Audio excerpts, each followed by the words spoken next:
Hi hello नमस्कार, कशा आहेत सगळे? मस्त मजेत आनंदीच राहा. वैशाली व्लॉग्स मराठी चॅनलमध्ये तुम्हा सर्वांचे अगदी मनापासून स्वागत करते. आजचा दिवस सर्वांना सुखाचा समृद्धीचा आनंदाचा आणि भरभराटीचा जाऊ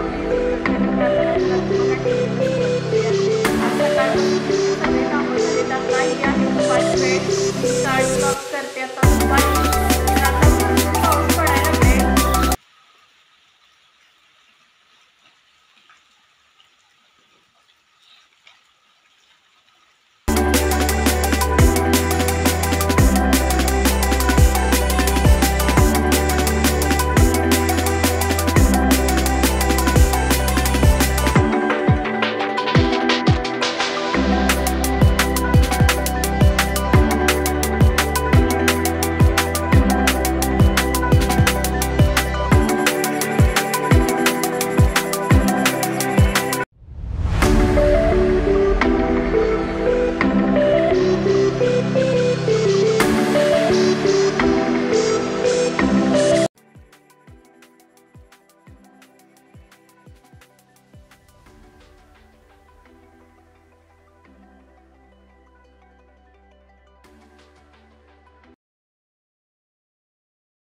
आता हे छोट्या मुलाने ड्रॉइंग काढलेलं आहे. क्रिकेटच्या स्पर्धा आहेत म्हटलं आणि काढत होता.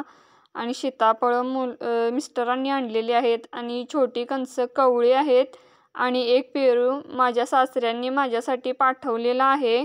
घरातच झाडं आहेत त्याचं त्यांनी पाठवलेलं आहे. आता संध्याकाळच्या स्वयंपाकाची तयारी चालू होती, कारण फक्त मला डाळ भात लावायचा होता. मी डाळ आणि भात शिजायला लावलेला आहे. आता माझी काय तब्येत मला काय ठीक वाटेना झाले. मगाशी मी औषधं खाल्ली होती पण विश्रांती काय घेतलेलीच नाही. माझं कंटिन्यू काम चालूच होतं आणि कंटिन्यू घरातलं काम आणि मिटिंगा कंटिन्यू चालू आहेत. आणि त्या दिवशी कसं मोठ्या मुलग्याचा बड्डे हॉटेलला केला नव्हता, त्यामुळे त्याला सुद्धा मनात त्याची इच्छा होती की शेवटचं माझं 10वीचं वर्ष आहे आणि सगळ्यांना मी पार्टी देणार आहे म्हणा लागला. आणि बड्डे पार्टी परत ती सगळेजण काय भेटणार नाहीत काय नाही. त्याचं सुद्धा बरोबर आहे. माझाही तोच अनुभव झालेला आहे. तोच मला पण आठवला, कारण आपण 10वीमध्ये सगळे कसं एकत्र असतो. नंतर कोण कुठं जात आहे आणि फील्ड सगळ्यांचे चेंज होतात. कधीच असं होत नाही की सगळेजण एकत्र येतील, पण त्यातले थोडेच जणच एकत्र येतील. सगळे असे मिळून कधीच होणार नाही. तर मला पण त्याचा तो म्हणजे पॉइंट पटला.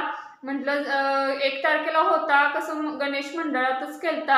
त्याचे शाळेचे जे काय मुलं होती ती काय तिथं आली नव्हती, म्हणून त्याची फार इच्छा होती की सगळ्यांनी मिळून एकत्र माझा बड्डे साजरा करूया. मग छोट्या मुलाचा परवा केला, त्यामुळे त्याचा आज आम्ही डिसाईड केलं की तुला आज नेऊया आणि मुलांच्या सोबत करूया. तर मी पण जाणार होते, पण मला ठीकच वाटत नव्हतं. खूप आग्रह करत होती पण मी काय नाही म्हटलं, कारण मला आणि उद्या मीटिंगला कोल्हापूरला जायचं आहे सगळंच आवरून. त्यामुळे थोडीशी मी रेस्ट घेते ह्या दिवस आणि परत मला उद्यापासून आणि कामाला लागायचं आहे. म्हटलं एकही दिवस नॉनस्टॉप माझी सगळी कामं चालू असतात म्हणून मी काही गेले नाही. तर आता थोडं स्वयंपाकाला डाळ भात लावले. येताना मला डोसा घेऊन या, कारण ते फेमस डोस्यासाठीच हॉटेल आहे आणि आम्ही तेव्हा मिसळ केली, मला डोसा खायचा होता. म्हटलं मला पार्सल तरी डोसा घेऊन या असं सांगितलंय. मग ती आणतो म्हणून गेलेले आहेत सेलिब्रेट करायला. आता मी इथे सोप्यावरती निवांत बसले तर गोष्टी बघा, मी बसले तिथेच बनवायला लागलाय जाळं. तर म्हटलं तुमच्याबरोबर शेअर करूया. इतकं जवळ बसले की तिथूनच तो पायापासूनच करायलाच स्टार्ट केलाय जाळं. बघा माझा पाय सुद्धा दिसतोय आणि इतक्यात कुठनं आलाय कुणास ठाऊक म्हटलं गोष्टी हा. आणि इथेच कोचलाच म्हणजे आपल्या सोफा सेटला मध्येच असं जाळं करत बसलाय. बघा इकडून कसा चाललाय बघा. वरती जातोय खालती येतोय, वरती जातोय खालती येतोय.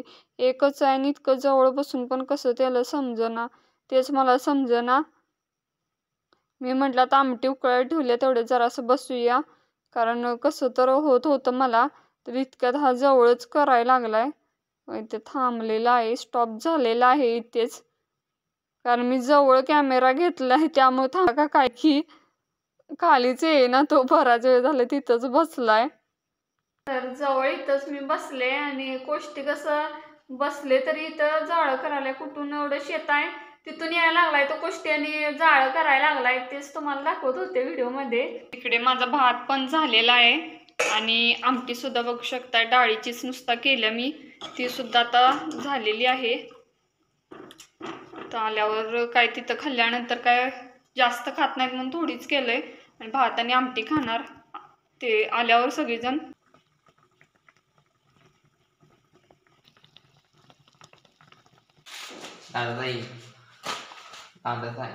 काय त्यात ये मेरा दूध और क्या कुछ.